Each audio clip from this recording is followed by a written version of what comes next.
Good morning YouTube, it's your gorgeous sexy G-Love here, cowering under a tree in an absolutely effing miserable wet graveyard somewhere in the southwest of the UK.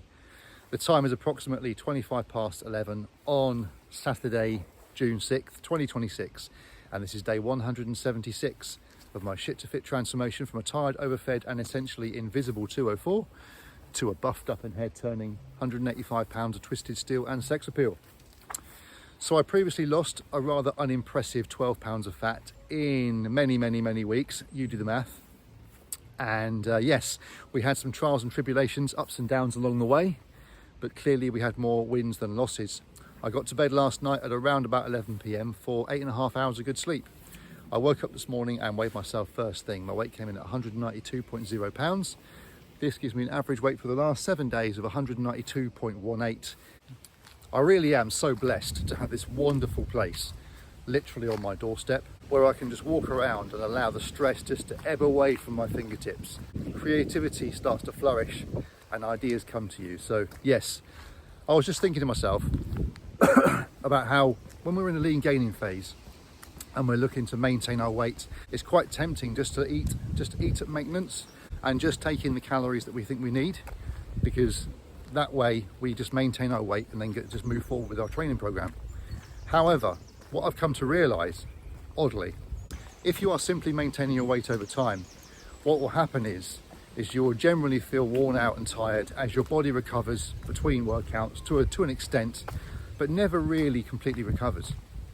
And let's just say that you decide that you're at maintenance and you want to add in 200 calories. You would think that those 200 calories would mathematically gain you, 0.4 pounds a week if you have them every single day. But what actually happens is, oftentimes, you take in the extra calories and then you just maintain the same performance in the gym, maybe a little better, and you don't put on weight, but you just feel better and your recovery is higher. So what happens is that your body actually absorbs those 200 calories every single day for repair and growth. So effectively, you just get to eat more food and feel better. And as I was thinking about this, I realized that if we are in a lean gaining phase, the only way that we can guarantee that we're actually having the maximum amount of calories that we can to basically maintain our weight and maximize recovery is to put ourselves in that slight surplus and always be on the edge of gaining weight all the time.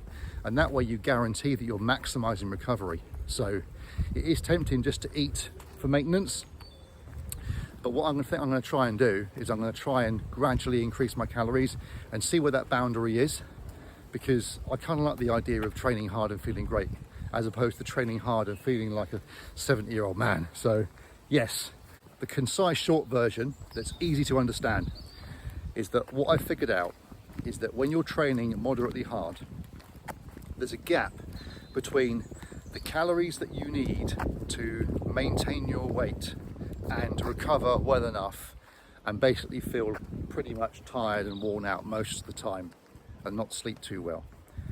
Between that level and the calories that you need to maintain your weight at the same level but feel refreshed and well recovered and strong and full and stretching out your clothing in the right way, there's a gap of calories between those two. It might be 100 calories, might be 200 calories. But the only way that you can ever really be sure that you are at the higher end of it is by risking gaining weight and putting on a little bit of fat. So what you could do is you could gradually shoot for that higher end of that gap and maintain on the highest calories until you're just starting to increase weight.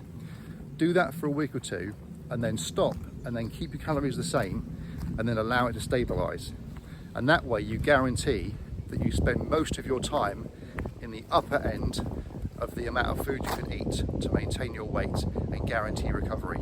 Yes, I hope that made sense. It's quite a complicated thing to get across on camera, but yeah, thanks for bearing with me. So the only way that we can guarantee that we are properly recovering between workouts and building size, muscle and strength is if there is a measurable over time increase in weight. Now, depending on how good you are at measuring your weight, you might need to shoot for £2 a month, perhaps, or half a pound a week to be able to measure that. But if you're very, very good at measuring your weight, you might be able to get a measurable increase in weight with a £0.5 pound a month increase. So as long as you can say, I am gaining over time an amount of weight, you can guarantee that you are recovering between workouts. If you cannot definitively say that you are gaining an amount of weight over time, measurably, then you are basically fucking up, because you're shortchanging your recovery and you're either not adding strength or you're needlessly feeling like crap all the time. So I did hit the gym yesterday before work, and I did my farmer's walks and my dips, plus also some upper chest and one last exercise, which will come to me in a minute. What was it? It was farmer's walks, dips, upper chest, and the rain has subsided, so I think we will leave it there. As usual, I'll put a link on the top right of your screen which takes you back to December 11th 2025 and my chubby little face at the start of this journey. If you click on that link and you watch that video, at the end of that video there'll be another link which takes you back to my most popular video on this channel so far. Sorry, my fourth most popular video on this channel so far. So that'll give you 2 videos to watch before you guys decide if you want to subscribe. But like anyway, please. And yes, I think we will leave it there. Oh, that link, by the way, will be right here. Awesome.